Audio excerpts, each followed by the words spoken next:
pandemonium. Use my fangs to murder ya. Yo soy la diosa, los demonios no me controlan. Soy culebra. What is up, everyone? Octoberz here with another episode of Nightmare on Sedgwick Avenue. This is season 5, episode 19 already, and so we're kind of wrapping up the season. I'll have an episode 20 where it's just going to be me recapping the whole season. It's been crazy, and kind of today is pretty perfect because I was manifesting season 6 will be more in person. Obviously, if I have a director or artist or something that is not within my location, I want to obviously do Zoom. But season 6 I wanted to be like more of my guests be in person, just make it more personal, kind of like the Heartful Truth for those that follow me. And so today I'm here at the Sew Loka sewing studio, as you guys can see in the background. And I've been wanting to have Manny, who is an artist, a podcaster, a half host of the podcast Skills Pay Bills. He's also a half owner of Sew Loka and just an overall creative and like horror film buff like myself. So without further ado, let me bring on Manny here. Hey, how's it going? Hey, what's up? What's up? Thank you for having me here at your studio, by the way. Thank you. No, thank you for coming. This is awesome. Feel so honored to be the first live in-person Sedgwick Avenue podcast. So yeah, this is awesome. I feel like there's a lot of lights on me, and this feels really official. And I love movies, so I wish I had a camera that I had here so you guys can see. Like maybe I have to like record it right now on my phone. Right, show the actual setup. Yeah, and everything. right. Yeah, but yeah, it's pretty dope. Yeah, like you said, it's the first in-person Nightmare on Sedgwick Avenue because everything's been through Zoom. Even people that lived here in San Diego that I've interviewed, it's always been through Zoom. So it's kind of crazy that you're kind of foreshadowing season 6, which is really cool. And while you're listening right now, history is being made. Yeah, seriously. So it's already a special episode. Exactly, it is. And so thank you again, Manny, for being on here. I've been trying to I was trying to figure out like, should I have you on Nightmare Sedgwick? Should I have you on Nightmare Cinema? Like the little segment I do with like movie reviews, and I'll probably have you on that as well, but I'll do all of them. Yeah.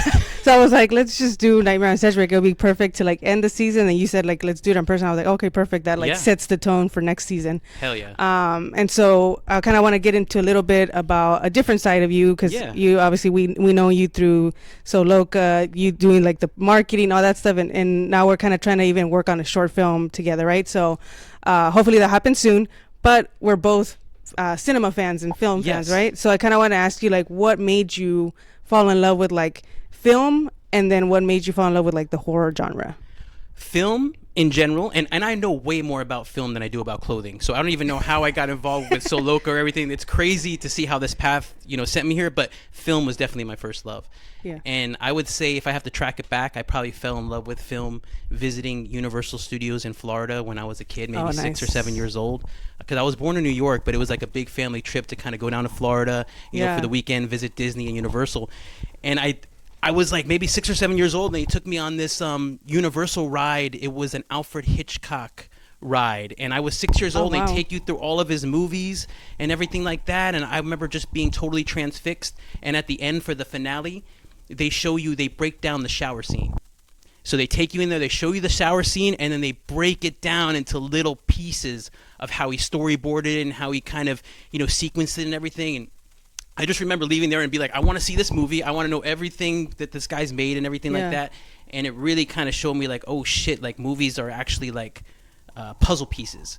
You know, like it actually matters what sequence you put it in. And when they were breaking down that shower scene of how and it's like, oh, they a shot of her and then a shot of the blood going down the drain and everything, and with the music and everything like that, it put it all together for me where I came home and I pretty much started watching his whole entire filmography. Yeah, and I remember talking about like Psycho because it's like the perfect. I mean, I consider it that's the first horror film, at least like slasher, right? Yeah.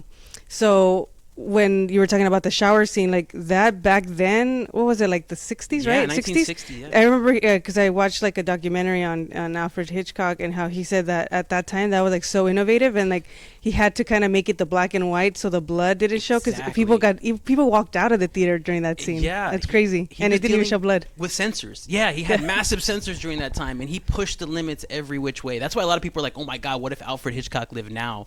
Because now you could push it way further, but back then he had all those constraints of he couldn't even show the blood, and all that stuff, and how he put that little twist ending in there and everything. It's just so fucking classic, and that is one that I could even rewatch. It doesn't lose any of its flavor for me. you know, it still hits.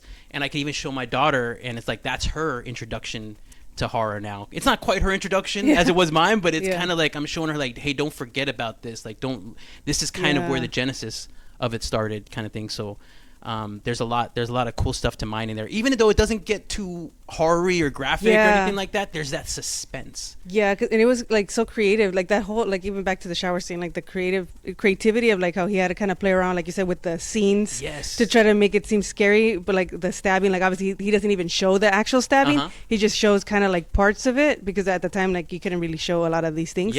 But it was cool, the creativity, and like you said, the suspense of the story. And would it have been as effective if he didn't put the music? Because the music is a huge part of it too. So that's what showed me like, oh shit, I was like, damn. So it's all these things mixed together make something good. And bringing it back to film, right? Because you kind of talked a little bit about you going to Universal Studios and all that, but you also went to film school, right? I believe. Yeah, a little bit later in life. Like I was in my mid-20s already and everything like that, and it was Full Sail University. So I think people think film school is all film theory and you watch all classic films and stuff like that. But this particular film school was more of just trying to teach you the hands-on of like lighting, sound, audio, production, set design. So it tried to like show more of like the crew side of it, like all the different positions that make up the film. And, you know, I had a great time there. I learned a lot. That's where I really learned editing. But I feel like I was thinking that it was going to be more of like we were watching movies all day and talking about it and theorizing about it and what was the subtext of it, because that's what really kind of interested me about films. The lighting, the tech, what kind of cameras being used. There are people that love that kind of stuff. Me, I'm not a tech junkie. You know, I'm not a tech junkie, but I just love films. I love watching films. I love talking about films, you know, but it was a great experience there. And like always with all film schools or any kind of film schools like that, it's the connections you made while there were the most important thing, you know, the people you met there and stuff like that, and just how they inspired you, and just even now watching them in their careers and stuff like that, it's really cool. That's cool. And you graduated from that? Or yes. And that's when I immediately moved out here.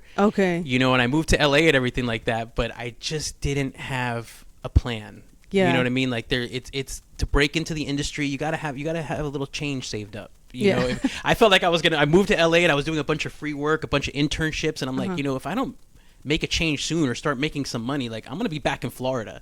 You know, and that's where I kind of got a little diverted from the path, and I feel like happens a lot of people. They move out to LA and it's just like 6 months in, they're like, oh shit, like this shit's fucking real. I gotta make some money. I gotta sustain this. You don't ever lose your passion, but you just have to figure out, you're like, I don't want to go back. You know, so I felt like that delayed my progress a little bit. I got kind of sidetracked, but film, at least especially now, I know that it never goes away. And it's like, I got to do it now, because it's like I've tried to in so many ways avoid it or do different paths, and it's still right in my face. That's what I'm saying. So there's no more fucking avoiding it. There's no more. It's in my face. I got to fucking do something with it. You know? And it's crazy that you say that, because it's true. Like I was just thinking on the way here, actually, I was just listening to music, and like I shout out to Kelsey Ray. I think it was like a weekend or 2 weekends ago, he DJ'd and I kind of helped him DJ, and it brought me back to my DJ days. And I was like, damn, like music has always, just the arts, I guess, movies, music has always been a part of my life. And somehow, like you said, it's like this quote that I like. It's like a man met his destiny on the path he took to avoid it, right? So it's like, it's crazy, because no matter what, something always brings you to the same place, right? And that's how you know it's important. That's how you know you're like, oh like shit, it's just meant to be. I have to face this sometime. Like I have to do it, no matter. Like there's all this thing in your head of like, oh my god, what if it's not perfect? What if it's not good? What if it's not anything? And it's like, you know what? Just coming to the acceptance that as you put it out, it's not gonna be great. You know, in the beginning, like you just have to like get through that part. And like a big part of teaching me that was Sew Loka, working here, just seeing how Claudia pushed through it and everything. That was a big signal to me of being like, oh shit, like you get good by doing it. You don't get good by just thinking about it. Exactly. And like talking about like Sew Loka, shout out to Claudia. You kind of still incorporated like your film expertise, I guess you could say, into the marketing, and I kind of want to get into that too, because like you're like the way you guys do your promo, like you do all that, you're like the brains behind that. I'm pretty sure Claudia also has some collaboration input. Right. 100%. But like I can tell like the way you do your promo is different from other people that I see like marketing, and I can see like you see it from a perspective like us, like loving movies. Exactly. And 100%. So how does that help you kind of feed that part, right? 100%. I don't think I would be doing this. Like I said, like I love clothing. I'm not a fashionable person though. Like that's all Claudia, like sewing clothing. But what keeps me into this so hard is basically that the video part of it. That Sew Loka has also kind of been known a little bit for doing like these funny videos and for having a social media presence. And for me, that's just a way of using the film camera or the iPhone or the camera, just basically as a way, incorporating that as a way to be creative, using it for marketing, I guess. But for me, it's more just like we get to make just these having cool, fun. funny fucking videos. Like me and Claudia get to, and she's so down, like 100%. Like she's like, no matter what she's doing, all right, let's do a video. And then she's always just herself, which makes it really easy. You know what I mean? Like I'm just like, just be yourself. You're awesome. Just be yourself. That's all. And then I can kind of cut it up and everything. But that definitely helps a lot because I've tried it sometimes with other people too, and it becomes harder. I'm like, oh shit, I actually have to direct more. With Claudia, there's not as much because you guys already have that trust and you guys Exactly. know like your guys' things. It's and, like there's no communication. It's almost just like I can give like a hard stare. She's like, okay, I'll do it. Or she gives me one hard stare. I'm like, okay, I'll try something different. But it's definitely. That's the part that I love about Sew Loka the most. Like we get to every week we're like, what's the video? What are we gonna do this week? Like or just experiment with it, you know? And there's no boss. Nobody's saying, oh, that's too weird.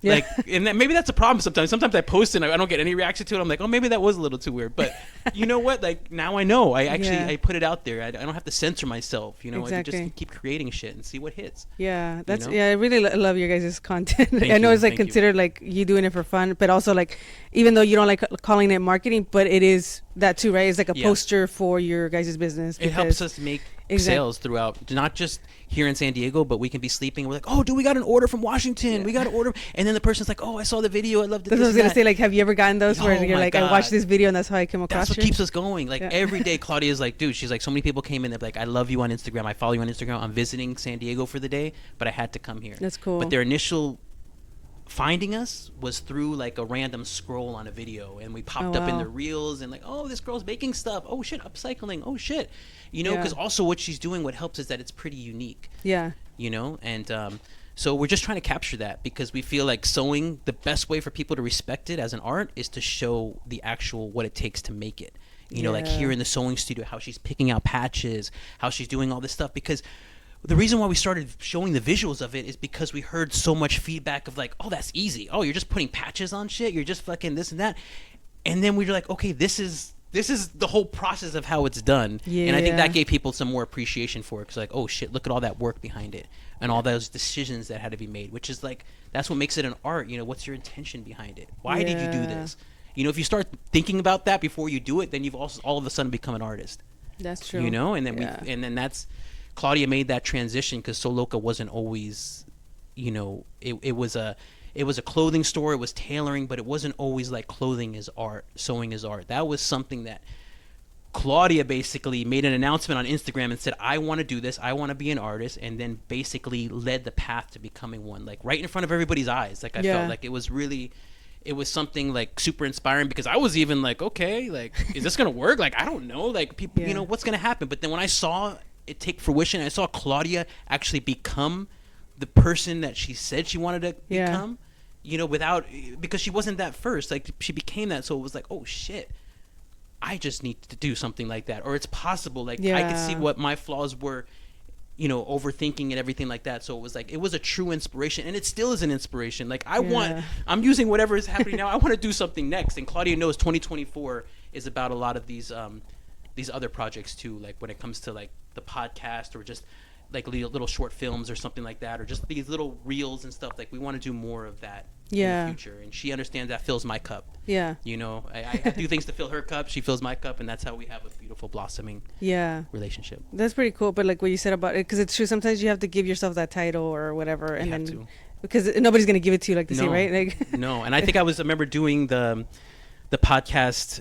It was the Parker Edison podcast, and basically at the end there, Kelsey Ray was doing the intro, and he's like, okay, introduce yourself. And I was like, Manny Biezunski. And then he's like, say you're a filmmaker. And I'm like, okay, filmmaker. And he's like, just say it. Because he's like, if you don't say it, nobody else is going to say it. So I'm like, oh shit. But I felt real like, real shy about it. You're just like, oh shit. Like, because somebody's going to be like, filmmaker? Show me one of your fucking films then. Show me a film. And I'm like, you know what I mean? But it's like you have to kind of manifest it. You have to. You have to. And I never, and that's definitely something I'm discovering now. And I'm just pushing forward with it. But it took people around me to actually be like, hey, this is what you need to do. You know, and I'm like, all right. And these are people that have done it, you know, so I trust them. Yeah, exactly. Yeah, and I'm on the same. I think Kelsey Ray might have told me the same thing because I was like, same thing. I was like, why am I gonna call myself a filmmaker if I haven't like I've done like little shorts here, but it's like, and then he's like, well, it's like you have to kind of call yourself that and kind of manifest it, right? And put out the work after it. Exactly. To make it, exactly. Yeah. I was gonna say too, like you guys should do like a spooky season is coming. Right now we're September 5th, Yes. and this will probably drop in October or something, hopefully. So I was like, if you guys ever do anything for spooky season, like any promo, include me on there because I'll help you guys with like some marketing. This will be the first year, and we usually every Halloween we have a tradition where we both freaking like dress up, right? Yeah, And we dress up. We have our makeup. friend Shar do special effect makeup and Yeah. everything like that. So that is one of our favorite things to do. So Yeah. we have to bring that to the podcast. Yeah, That'll be you guys sick. should. Hell yeah. Let me know. Cool, I'm for sure. down to help. And you're also a huge David Lynch fan, right? Like I don't know Yes. if people could see in the background. You have like a book of David Lynch back there. But Shout out to Gene Flo. Let me Shout out, borrow the Gene. book. Thank you. Where did that love, like, where did that come from? Like the love for David Lynch's work, and what's like your favorite movie of his? Man, so I'm trying to think back to where the love of David Lynch began. I believe it began when I was a kid, when my parents were watching a show called Twin Peaks. It was the early 90s, and I wasn't really into it. I didn't know about it. I didn't watch it, but they were always watching it. And they said, oh, maybe I shouldn't watch it. It's for adults, this and that. But what got me into it is that they would talk at the dinner table about it. Okay. Like after, and they'd be like, oh my God, it's so fucking weird. Like, what the fuck is going on? Like, why the fuck? And I was just like, it made me so fucking curious because my parents are pretty accepting of things, but they're like, they love wild movies and everything like that. But like, they're like, this guy is on a different fucking level. I don't know what he's trying to say to me, but I feel like he's trying to say something, but I don't know what it is. So it was almost like hearing other people talk about him before Yeah. I even saw anything got me so fucking intrigued. Yeah. And then I watched, I think it was Mulholland Drive was the first like film that I saw of his all the way through, and fucking That's a crazy it's film, mind by the way. blowing. Yeah. It's mind blowing, Yeah. and it's still something you could rewatch over and over and over again. And just for him, it's like it's about what you feel when you watch it, and that's what I realized what the difference was. Why I love his movie so much. It's like you don't have to sit there and understand every little thing, Yeah. but when you watch it, you feel something, and that's why I keep coming back to it. Because I could watch a lot of different movies. And a lot of different movies, I could either get bored, or I can like it, or I can, oh, that's a cool twist or this thing.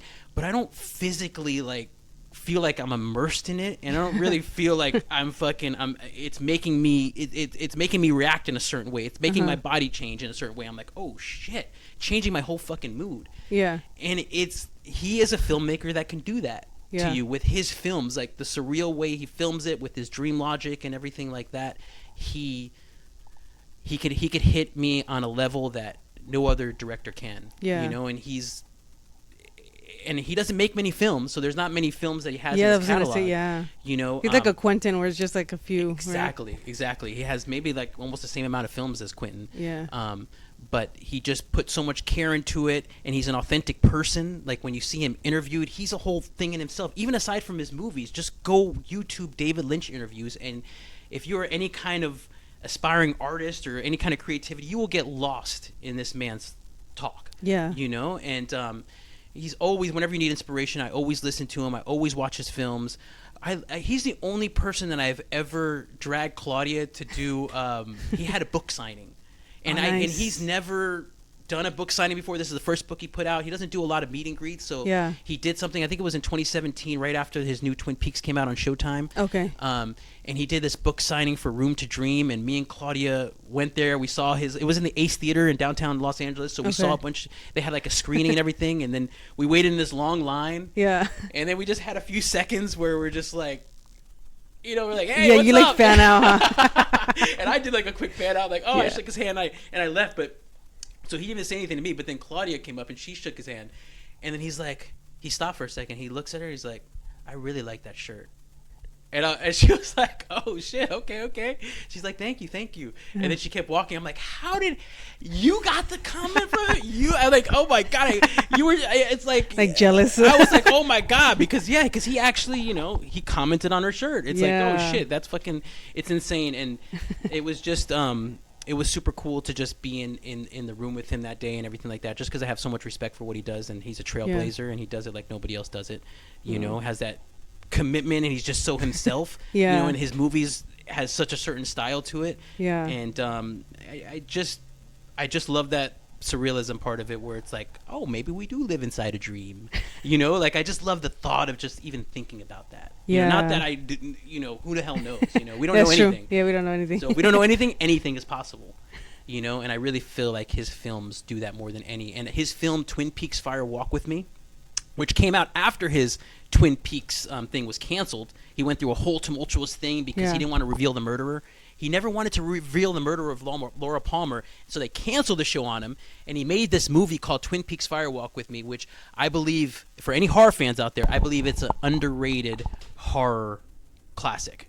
I have to watch it. I don't even think because I think Twin Peaks was before my time, and I'm like, I wanted to go back, but I haven't gone back because I think like X-Files kind of took over. Yeah, right? no, 100%. I think I discovered X-Files. I was actually actively watching X-Files kind of thing. That's another one I totally forgot about. That was a huge part.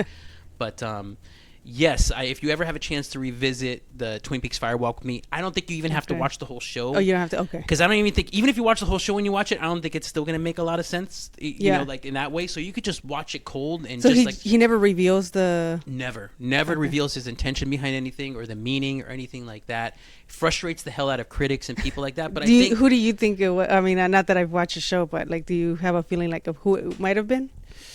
For like who killed her? So they do reveal it, but he takes it to a different level to where the studio wanted to be like, oh, it's a person. But how Lynch thought of it is it's a person that did it, but he was more interested in the entity that was possessing him to do evil. Oh, so he kind of took the responsibility. It was like a person that did it, but the person was also possessed by what this guy, this personification of evil and stuff like that. So it goes deep like that. Yeah. And there's also, like you've probably seen in Twin Peaks, there's like a red room. Yes. You know, with the little I forget what that's called, the zigzag pattern, chevron. Like those are, it's like an in between place between two worlds and stuff like that. It's like a black lodge, just like a portal and stuff like that. So he has like these in between worlds and stuff like that, where you're just like, you just go with it. You just watch and you're like, oh shit, this was something that was in this guy's brain, and he got all these fucking people together and go along with his vision. Like, how do you do that?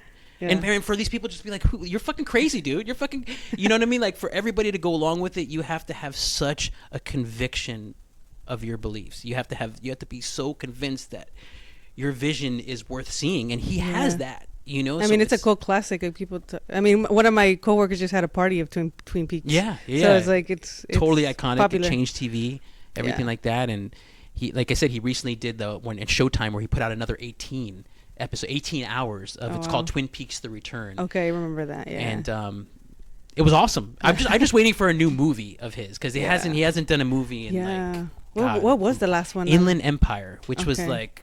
It was after Mulholland Drive, but it was still like in the 2010s era, so it's still been like it's been like almost 15 couple years. Decades. Yeah. So, almost a couple decades. But he's past 70, you know, so maybe he's, you know, doing other things. Who knows?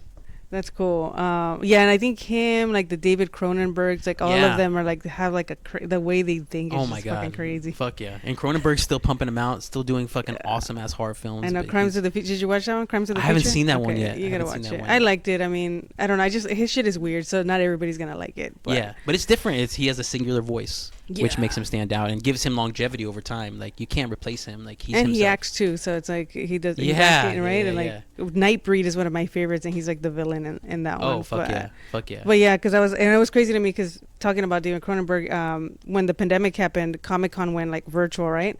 And they had him. I think he was in this movie or a show called Slashers or something, or Slasher. And he was an actor in that show. And the girl, it was like some panelist girl that was kind of moderating the whole thing of all the people in the show, and he was on there. And like when she presented him, I don't think she knew who he was. Cause I was like, no fucking way. Yeah, and I was like, what the fuck? Like that's David Cronenberg, dude. And you like, don't know, and you're on the panel. Yeah, it's like, I was like, oh god. But total fuck up. Fuck up. I was like, do you not know who you have right there? Right? I know exactly. Let me see here. Yeah. You yeah, like obviously you're like a creative as well, right? So what's your favorite part of like your creative journey? Obviously you talked a little bit about the filmmaking and how you incorporated it into Sew Loka and even your podcast. Like what has been your favorite part so far of like your creative journey? Well, the the favorite part of like doing in the whole creative process for me is the editing part. So just learning editing and stuff like that. Even with any kind of thing, like I feel like the editing process, you have a whole new a way of transforming that film. Whatever you had before, the footage, I love that in the editing process, that creative process of editing, you could totally transform it to what you want, your style, everything like that. So, and like for like a lot of the, you know, like the Sew Loka stuff we do and everything like that, I just edit on the phone, and I just love how technology has basically made it so easy for us to do these podcasts and do all this stuff. And yeah, if I can, in the creative journey aspect of it, I would say right now is my favorite part, like where I'm at, like what's happening right now, because I feel like there's so many things bubbling up in the future that we all, like there's a creative team around all of us where we can make things happen.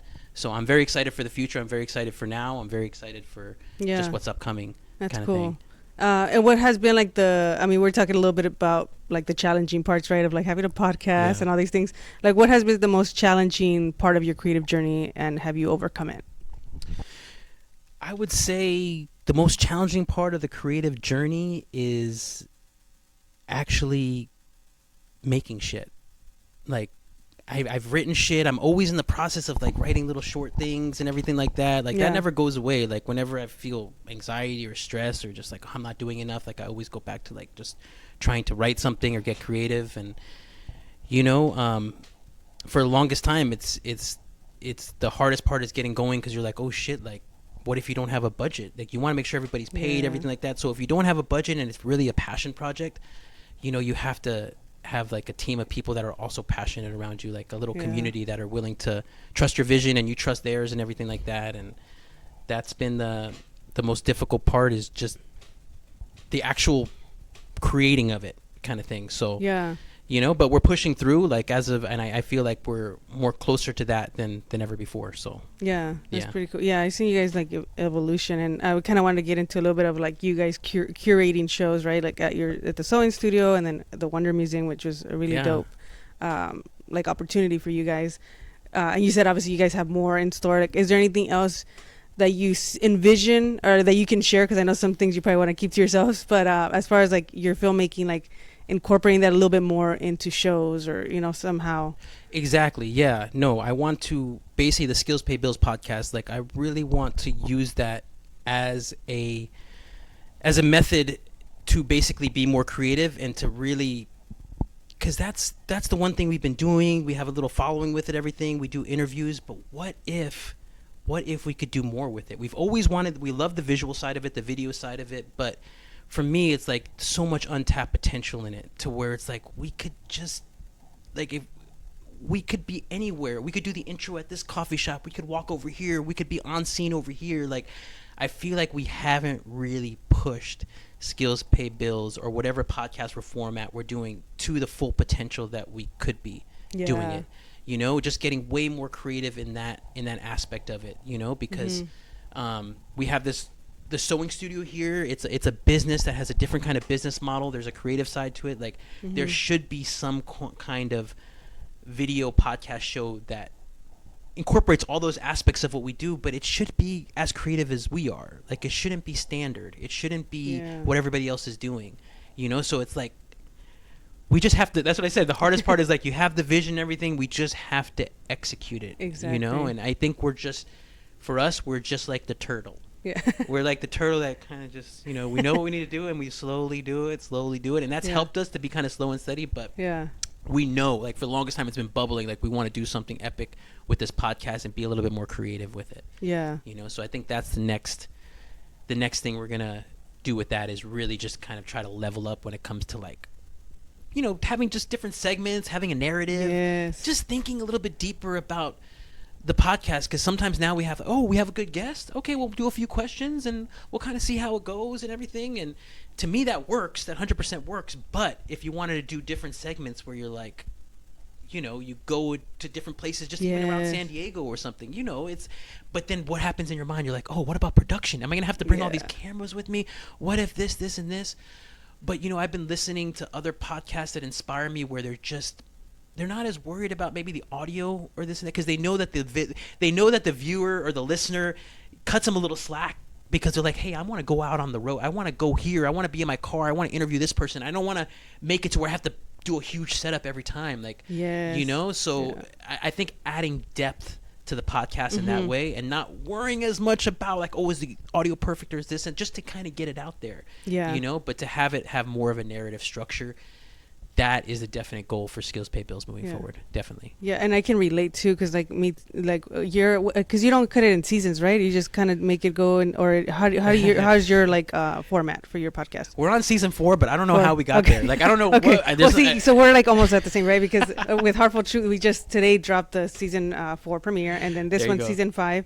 So kind of like you said, like I'm at that like crossroads too, where I'm like, I want to change it too. And we've been thinking, like, even for the Heartful Truth, we're thinking of adding, like, because we interview a lot of artists, I mean, I was thinking like maybe adding like a performance component to it, and then like you said, not necessarily having it to be there with us. It can just be like, you film you guys yourself, send us that video, we incorporate it at the end of the episode, and just changing it up, because it's like we've been doing it for so long too, so it's like, what can we do better, and how can we make it even like doper, because you have put in your reps. Exactly. I mean, my goodness, like, how many episodes would you say you have? Like, between Heartful Truth, Sedgwick Avenue, the vlogs? Probably, like, maybe, like, 50. Yeah, well, with the vlog, it's probably more than 50, like, over 100 probably, but...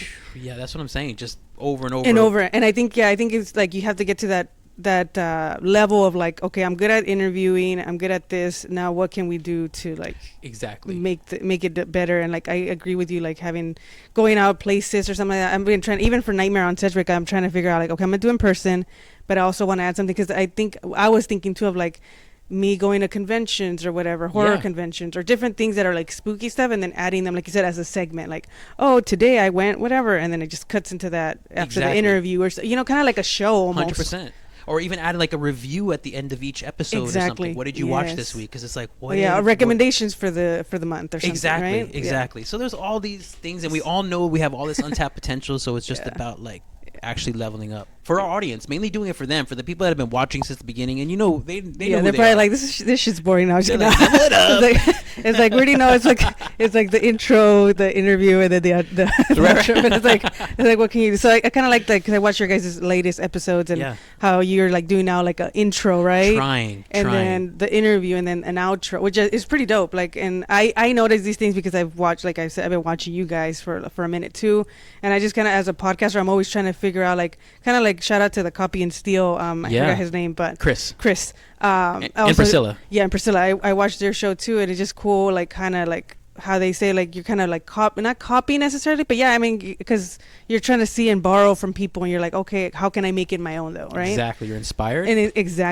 and so it's pretty cool seeing everybody doing their own thing, their own different thing, and we're all inspiring each other, kind of thing. So and we're all like, just like, we gotta move, we gotta step it up, we all gotta step it up, because we've all been doing it around the same time. So it's like, I think people are expecting that out of us, to kind of just see where do they take it next, and for me, that's, I could be working on like a little short film script or this and that, but I'm like, this podcast thing, why wouldn't I just focus on that? This is creativity, this is production, like we can make little short movies out of this. They could be like interviews, but you could go with it any way you want. Or you can even show like a little short film at the end, and like in the middle of the segment or something, or taking a quick break from the interview, and or something. 100%. Yeah. So we're over here, everybody's like watching us as we live pitch stuff to each other. Yeah, no, seriously. And then the cool thing is, you'll hear this, and you'll be watching our episodes in the future, and you'll see like our little level ups come. We manifested everything in this episode. Because the whole thing about these podcasts too, we want to say things out loud, because now it's out there, and it's like, if we don't do it, we hold ourselves accountable. We got this episode right now,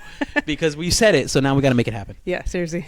It's like, I'm gonna have a top 5 horror film. And actually, talking about that, I want to get into that. What are your top 5 horror films? Well, I mean, I've already talked about Psycho. That has to be there, because it was the one that inspired it all. I still watch it repeatedly. And then, of course, this seems like such a standard cliche one. Sorry, I said shout out.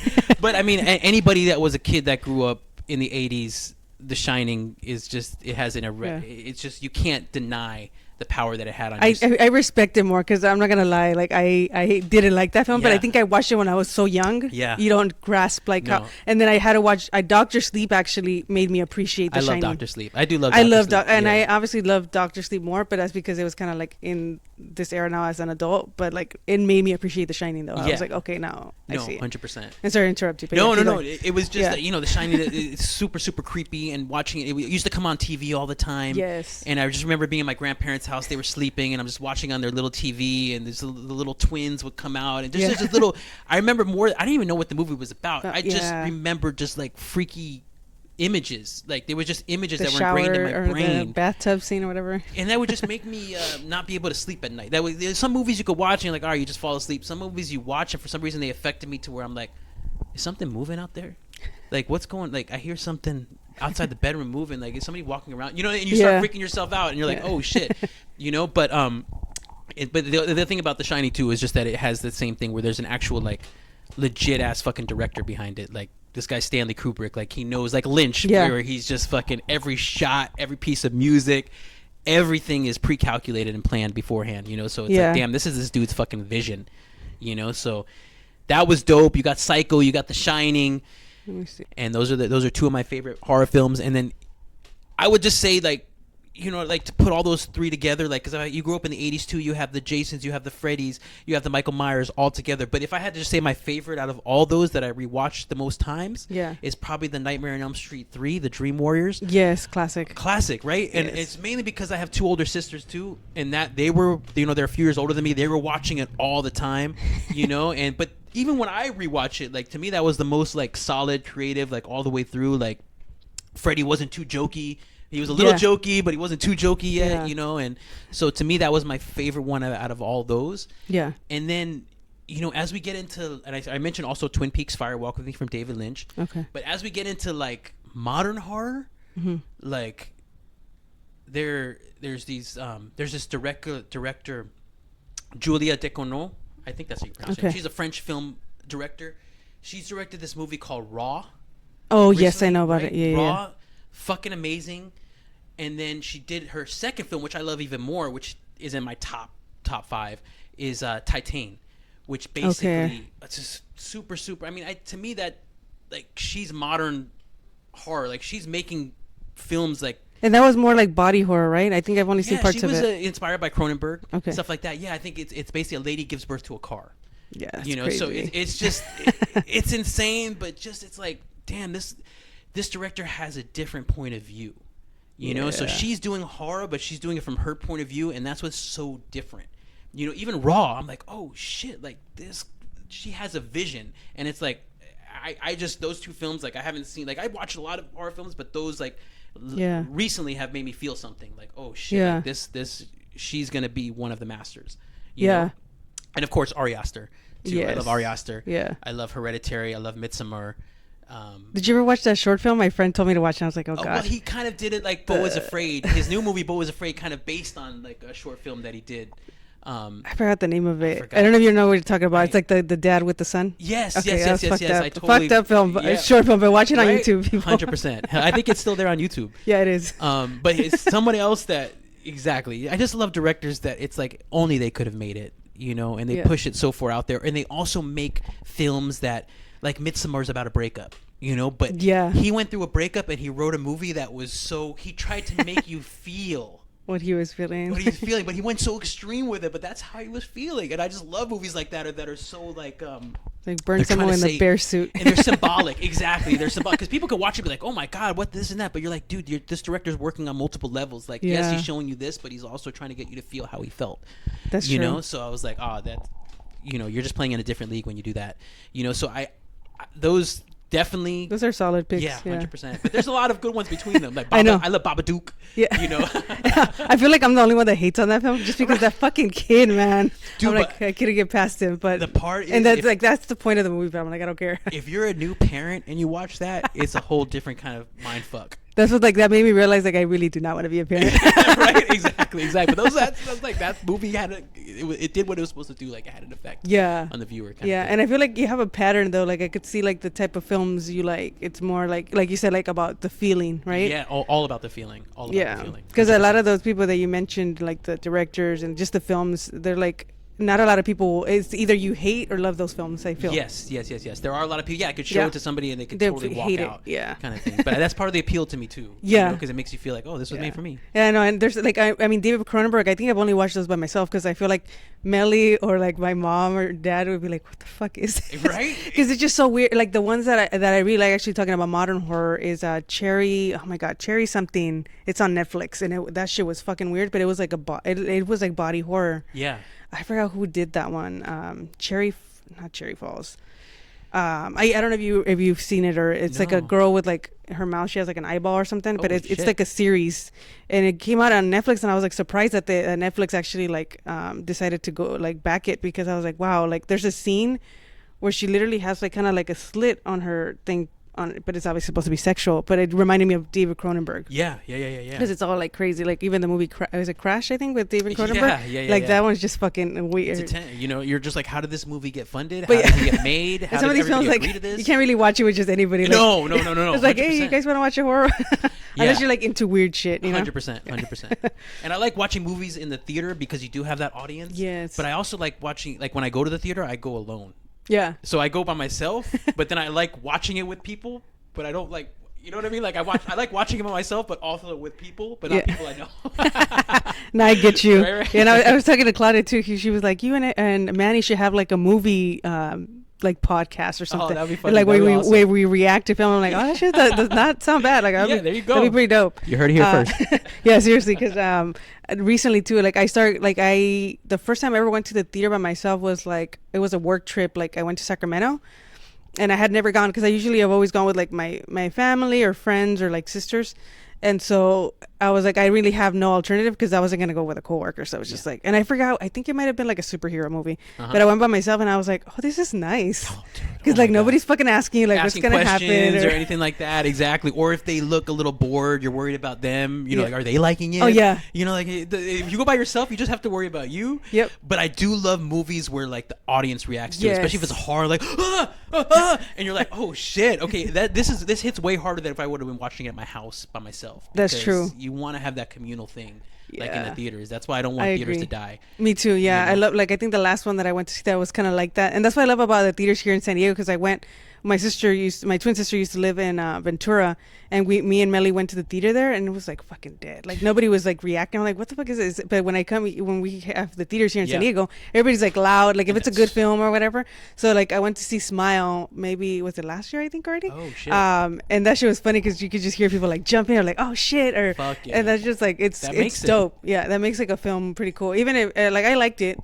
Some people hated it, but I liked it, and maybe because it was like how I pretty much took it in, and people were there in the audience. It was pretty cool. But every day needs to be fucking National Cinema Day prices. Yes. Because I went the other weekend, $4 a thing. I was like, I would go to the movie so much more.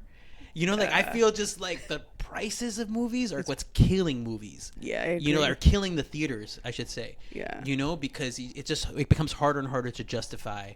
You know, when you have 3 or 4 people going and you have popcorn, all this stuff, like, damn, that movie better be fucking good. Don't waste my time, because this is a big investment. Whereas the $4, we're like, dude, let's go see this, let's go see this, let's go see this. And that's how it felt like back in the day. Yeah, or even the matinee prices. I'm like, now matinee is even like the regular price. Exactly. It's like a total bait and switch. It's like, oh, come on. Yeah. For people that love the theater, you got to give them some kind of freaking discount or whatever. Exactly. Or make it a thing, because we love being at the movies, but not when a movie's $17-$18 a pop. Yeah, it's crazy. Yeah, it's crazy. Go to Grossmont theaters. Shout out to like Grossmont, because that shit, like, tickets are cheaper. They're like $10-$12. The cheapest. That's better. That's better. But yeah, the 17, I was like, no. And then the theaters are all shitty too. I'm like, dude, if you're gonna use our money, like invest it in the theater. Some fucking lean back or fucking. They had this thing downtown for a while. The theater closed because it was terrible. Like, but they had it where you push the button, and somebody would come and take your order and stuff. Wow. But I think they closed because I just kept pushing the button. Nobody came. So I'm like, this place is fucking, what the hell's going on? And then eventually closed. So I can see why. But I could see people are trying to make the theater experience, like bring it into the new age and everything like that. But Really, you don't have to. For me, you don't have to change much about it. Yeah. Popcorn. Make sure your popcorn's good. Make sure your drinks aren't flat. You know, like the the gas drinks, and everything. Yeah. And then just keep your prices good. And that's it. You don't have to change no more about it. Like movies are great in just darkness and with people. You're like, oh shit, this is amazing. Yeah. But the quality of the movies aren't justifying that price lately. Yeah, I agree. Yeah, because I'm like, I always wanted to, like, you know, like the MTV Cribs where like the rappers or whatever had like a movie theater. I'm like, that's like, I'm trying to manifest that. Like, I want to have a movie theater in my own house. 100%. That I would have to worry about. Like, if the cinema does die, I hope it doesn't. But if it does, like, or kind of like Bill Murray, like in the freaking Zombieland where he has his own theater and shit, right? 100%. I think that's where it's going anyway. I think that's another reason why cinemas are dying a little bit, because people are always investing in their own little. Yeah, that'd be dope to like just have your own little movie theater and just have your own little private party, you know? Like, that'd be kind of cool. 100%. That would be a weekend thing for me every weekend. If I had like a little theater and then you could kind of like curate your. Yeah, and just invite people, like a couple people. That'd be dope. Yeah. I think that's what Tarantino does. Like little things like that. And those are dreams. Those are inspiration. Yeah, that's like the goal right there. But yeah, because I went to up in like, I guess like LA, Ontario. We went to a theater over there. I'm like, damn, these theaters are nice. But I think it's because there's like nothing to do. Yeah. So it's like, and it's hot as fuck. So there's probably like the AC's blowing. Like we got to invest in our theaters. Like over here, I feel like there's so many things you can do in San Diego that like, oh, well, maybe we don't really have to invest that much. It's a second thought kind of thing. And it's all seems like it's AMC's. Yeah, that's what I'm saying. Like I'm like, the Mission Valley one used to be so nice. And now it's like the chairs are all shitty. And for some reason, the indie theaters don't survive here. Like they have the New Beverly in LA. They have a few different. Oh yeah. Your popcorn. The Gardena friend was telling me about. Yeah, where it's like, damn, I guess there's just a hunger there for just those old, like the revival films, and to have that theater setting and everything. But for some reason here, there was another one that Ken Cinema. That was like so sad. I was just talking about with Cinebeth about that one, that like it got sold and they're not gonna remake it into a theater. So I'm like, that's sad. That's sad because it's the Adams Avenue theater's still open, so that's nice. Cool. But that's cool. it's the one we went to actually. The little. Do they do like revival showings and stuff? Actually, Popcorn Reef is gonna have a showing there. Let's plug. When is it? Oh yeah, I'll send it to you. Or maybe I'll see if we can. He can hook it up because he's the plug. But he's having my Demon Lover. What day? Which I've never seen. It's on September 13th. Okay, or it's like a Friday. It's a Friday. Okay, so Friday night or the 14th. And where does Popcorn Reef do it? He's doing it right now at the Adams Avenue Theater, where we had the little like mixer. The mixer for the film awards. Yeah. So sick. Okay, the 13th. So there's people, like shout out to Popcorn Reef. Like there's people like that are still kind of keeping certain things alive, which is cool. 100%. Even like the hidden stuff. Like shout out to Cinebeth too from KPBS. Like she also has like the Film Geeks of SD. Oh, nice. And she does like at the Digital Gym on Market. Oh, sick. She shows like films, like different ones. Like I think right now, I don't know if it ended or it's about to end, but she was doing Hong Kong films. Oh, nice. So I think they did like Police Story but she's gotten me into like movies that I've never even seen either. Hell yeah! But she's been doing it for a long time too. And is it every Friday or? I think they have them like on the weekends, and they'll have like a theme. And I think coming up for like October, it's 80s. I think so. They have like RoboCop, and I forgot what else is coming up. Hell yeah! Well, I got to go to one of those too. Yeah, that'd be super sick. It's pretty dope, and it's cool because like you watch films that I watched. They had one a couple weeks ago. It was really fun. It was like a Bigfoot one. It's called Night of the Demon. Okay. And it's like an 80s film that I had never even seen, and it's hilarious because there's like a scene where like the Bigfoot like yanks this guy's penis off, and like God. And so shout out to Beth. She made like little fake cookie penises with blood. I posted it on my Instagram, but I just thought it like classic, like shit like that is pretty dope. Like nobody's doing that. So there is cool shit happening in San Diego when it comes to film. Yeah, like indie shit. Yeah, that is inspiring. Yeah, so shout out to them. And back to like horror and everything. Like, what's your favorite? Because you mentioned about like not necessarily being scared by like the the Jasons and the ghost faces and all that stuff. Like, who's your favorite villain and why? And it doesn't have to be like a slasher, you know. My favorite villain and why? Oh man, my brain is thinking. I probably am gonna like kick myself for not thinking of something, but I mean, I would just go back to. I just think the unassuming nature of Norman Bates. Oh yeah, that's a good one. I feel really like, especially during that time when it was put out, most of the killers, most of the maniacs, most of the psychos were like either big insects or they were aliens or they were mutants or they looked really like scrub. Like you can, they were like, this is what a bad person looks like, like, and then you have Norman Bates, who's just a regular person next door, and you're like, oh shit, there can be evil that's lurking beneath this facade. Yeah, and I think that's where you're just like, oh, that's even scarier because now I used to be able to tell who was good and bad. Now I can't even tell. Yeah, so I think that was like. That's what's the scariest part about him, about Norman Bates, and about You know, I think even David Lynch plays off that where they're like, oh, it's the subtext. Like, what's even scarier is what's underneath. Yeah. You know, it's like you can have this pretty town, like in Blue Velvet, like this pretty 1950s idealistic town. Uh-huh. But then all this shady shit is happening, like, under the thing where he even does a shot where he's like, it shows the pretty green grass and the flowers, and the camera just keeps going deeper and deeper, and then suddenly gets to, like, ants and bugs, and it's pretty much that's dope. Yeah, it's like that's the same theme he's been exploring his whole life with every film of like just the darkness underneath. Yeah, it'd be dope to interview him. Yeah, because just like you said, like God. the way he like right, the way he like thinks. That'd be insane. But he doesn't want to talk about any of his movies though, too. So it's kind of like a, or even just like how he thinks, because it's crazy. Like you said, like how it's like there's beauty, but there's also the dark side of. I think that's what he's trying to also see, right? Like the dark side of people. Because he's huge into it. Makes sense. He's huge. I mean, he's a huge proponent of meditation. He does this transcendental meditation stuff. So all this stuff, and when you watch it, you're like, oh shit, like the movies he's putting out are showing us his subconscious in a way. Like he is so in depth with what's inside of, you know, what other people don't even talk about, but he puts that on screen. And that's why people connect with it. Like, oh shit, I usually only see this shit in my dreams, and now you put it on screen. That's fucking awesome. That's crazy. And what about your favorite like final girl, if you have one? Favorite final girl?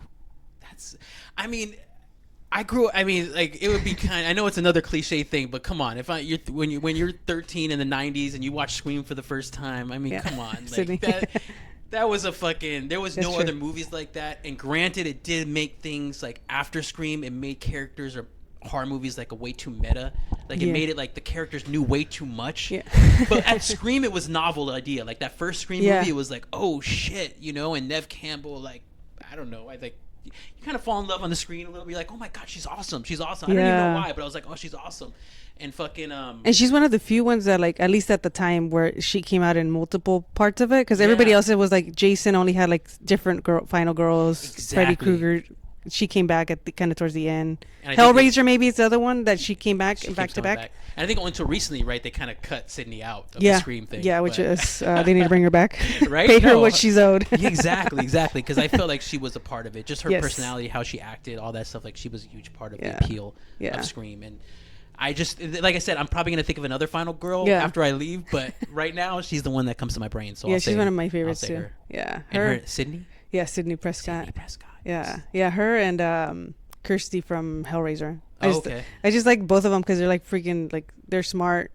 They outsmart kind of the killer. And Hellraiser, have they modernized that in any way? Have they done like a? They did it. Yeah, they released one. I think it was last year. Oh.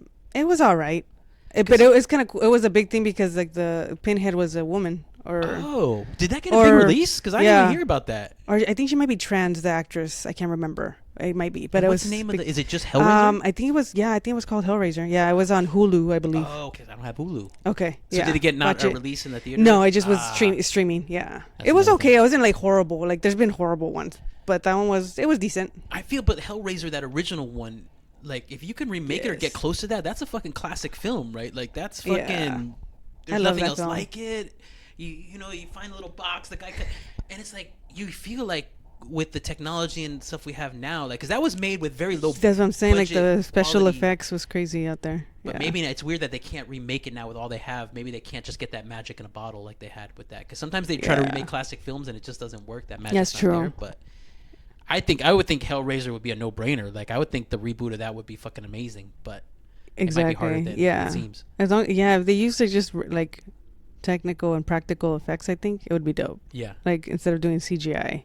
Right. Make sure the script's solid before you fucking worry about other things. Yeah, because I love that series. I like my favorite one. I think is part 3. I think where the guy he's like he's kind of like a player, but he sleeps around and shit. And he has like the actual thing of like that kind of rotates and it has Pinhead's face on it and stuff. Okay. I forget. I think it's like the 3rd one, but I don't know. I was obsessed with the mythology of it. Yeah.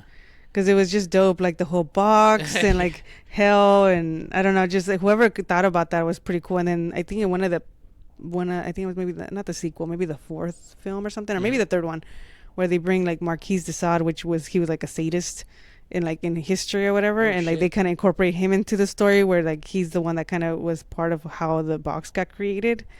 So Which is, it's crazy. It's a creative, like the mythology of it. Exactly. They didn't just like fucking sleepwalk through it. Like they Yeah. actually put some thought into it, you know? Yeah. Because like it's a lot of the Jasons and Freddys, they get repetitive.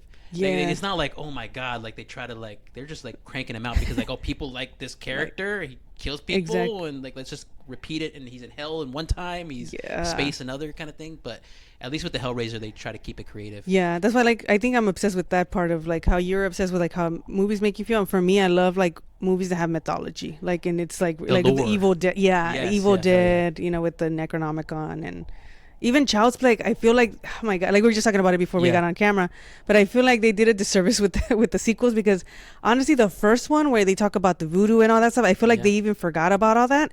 I would have wished that they would have gone into the lore. Like, it'd be cool if somebody just did a whole reboot.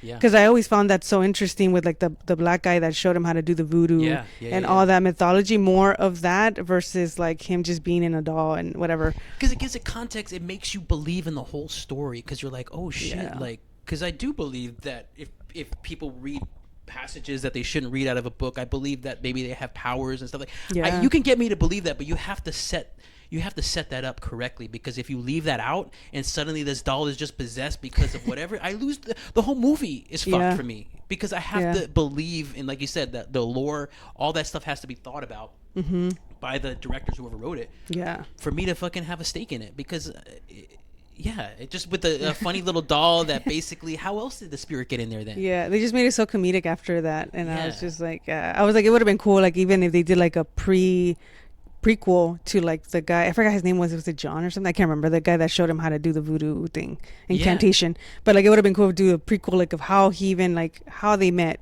how they start learning all this stuff. And what doll did this happen before Chucky? Yeah, right. How if they ever done it before, this was the first time, like, you know? Because I'm like, because you could do a whole different Chucky doll, right? It doesn't have to look like that Chucky, because if you go back in time, it could look a little different. That's you true. Can incorporate more people into it. So but some people there's like, hey, what worked before, let's do that again, because we got money involved, we got to make our money, and it just gets kind of corrupted. That's true. And what about a horror rule? This one I'm gonna put you on the spot, but if you can create like your own survival horror rule, what would it be to survive the horror film? Oh my god. I know. So like I'm the character trying to survive. Yeah, like what rule would you say? Like I think somebody said like what did they say? Like check your surroundings, or you know, like different things like that you can to survive. Like what would be something? Like don't say I'll be right back. Yeah, or something like that. Exactly. Yeah.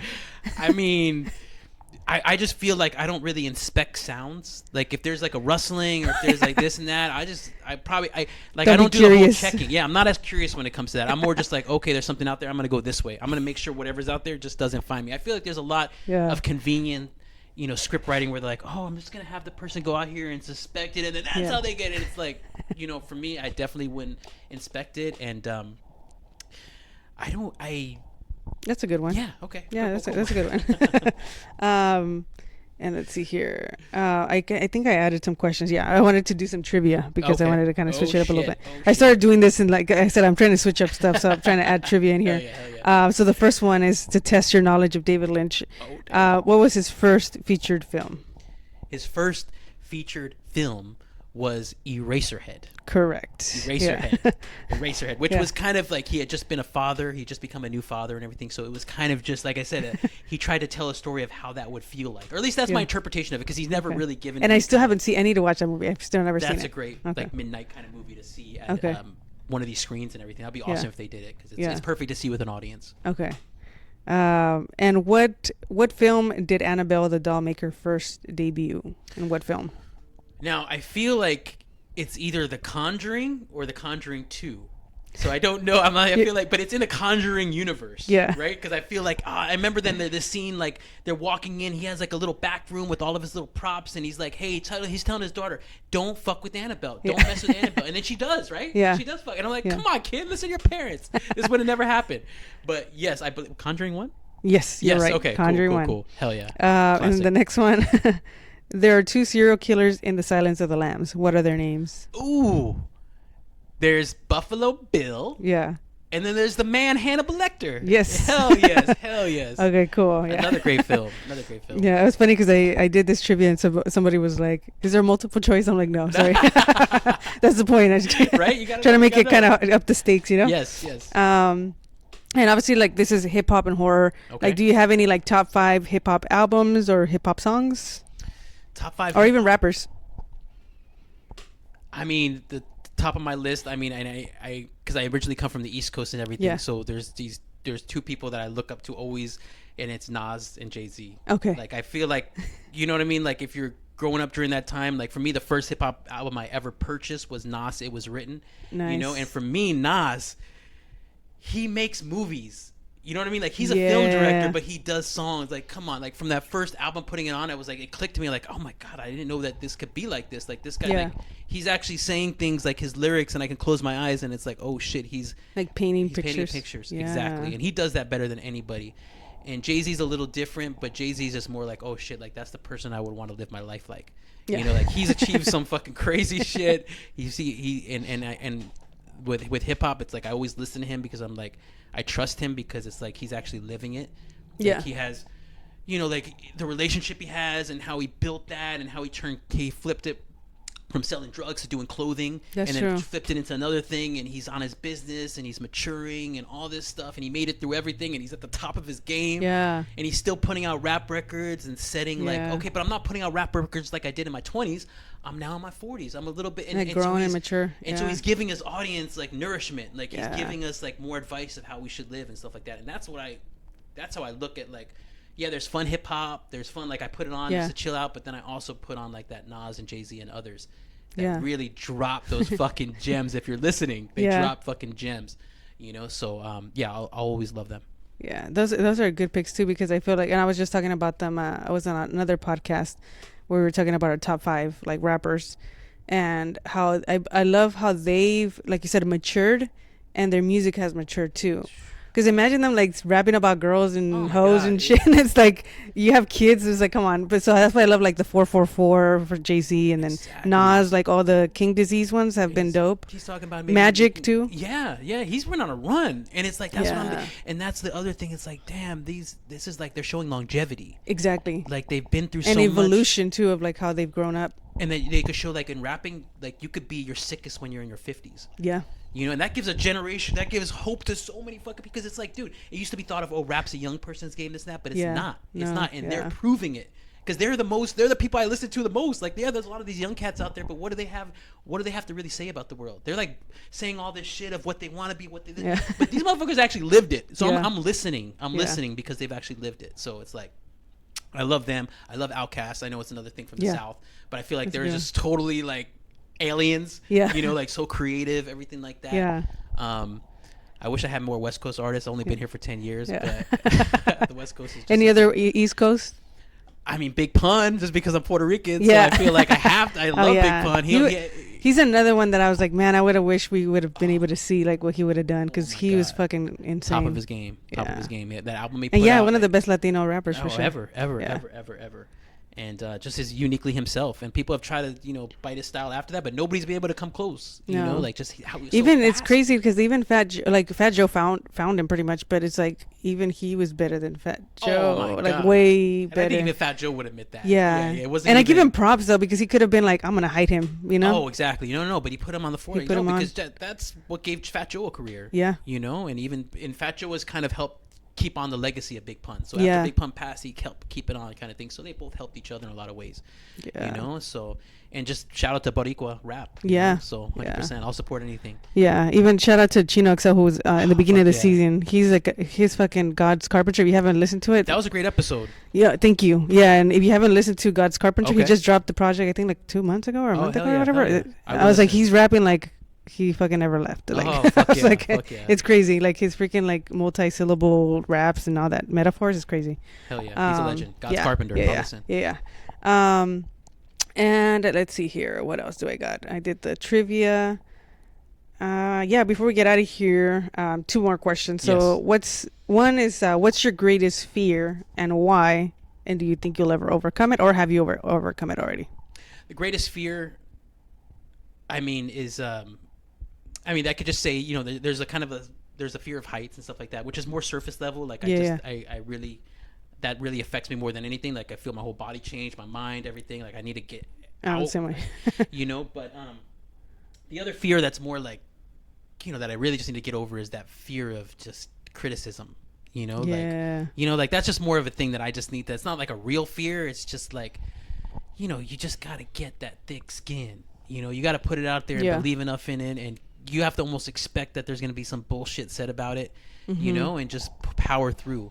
And it's like, but that could be a big. I mean, that could even more be a bigger fear than the height thing, because that could keep you from doing finding stuff. your potential. Yeah, which is scary as fuck. Imagine, like I always say, the worst thing is wasted potential. It's like, or like the saddest thing in life is wasted talent. Right? Oh my god, dude. So it's like, I don't want to be that. So like that, I want to be scared. I want to be scared enough into acting, into actually doing something. Yeah, and doing it out there, because I'm more scared of not doing something. Yeah, no, that's true. That's a good one. Actually, I think I skipped one, but what's one piece of advice that you would give to like a creative, just in general, like as like a motivation, I guess you can say? Don't put it off. If you're young, just start doing it now. Like just put it out there. There's really no excuse in this day and age. There wasn't even an excuse when I was a kid either, because there was anything. But there's really no. I mean, like everybody has a little production set now. There's ways to put out podcasts, to be creative. You know, just don't do what I did and try different ways to avoid something that's been nagging at you your whole life. That's you know, don't go this way. Don't chase this. You know, money. I understand it. I empathize with it. I understand living in California. You got to figure out a way to make your money. But my God, don't forget about that creative thing. That creative thing that's calling you, because I promise you, it will never go away until the day you die. It will be nagging at you. So let that scare you. Let that be the horror movie that scares you. Right. The wasted potential. Next coming soon. You know?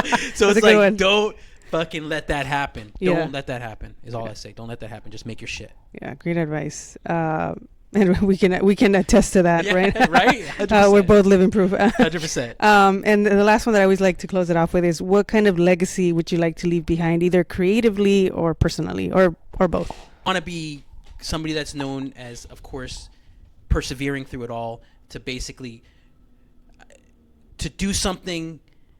I want for something I do to fucking have some sort of positive impact on the world, or at least one person, just one person. Yeah. And I want to fucking I want my daughter to remember me as a solid father, like that too. Like on that level, like I really am. I really, really, really stressful that I want, you know, to be remembered as that. But even more than that, just somebody that was endlessly creative, and that's somebody that overcame their fears and put out something that really made a positive impact on people around them. Yeah, that's dope. And yeah, like it kind of reminded me of that saying, or that Tupac says, right? That's like, I don't guarantee I'm going to change the world, but I'm going to spark the brain that will change the world, right? 100%. And like I say, you guys are doing great things, you and Claudia. And again, thank you for having me here. But thank you. Yeah, I see a lot of things, like potential, like that you guys are going to do. I can see it, and then things that we can even collaborate on, right? Hell so yes. It's going to be dope. I'm excited for all this, and this was fun. Yeah, thank you. Thank you for being here. Best way to start a morning. I know. Thank you, the listener or the watcher. Yeah, and follow, and I'll put it in the description, but follow, Manny, Sew Loka, Skills Pay Bills, all that stuff. I'll put it in the description. And yeah, if you guys dug this episode, go ahead and subscribe here to the YouTube channel, 7 Octoberz, on all social platforms. And thank you guys for tuning in. Yes. Thank you. Thank you, Gabby. And anything else anything that you wanted to plug in? And this is going to drop probably like October, but I don't know. In November, we're going to be having Sew Loka's first fashion show. Nice. So that's going to be awesome. Venue is going to be announced soon.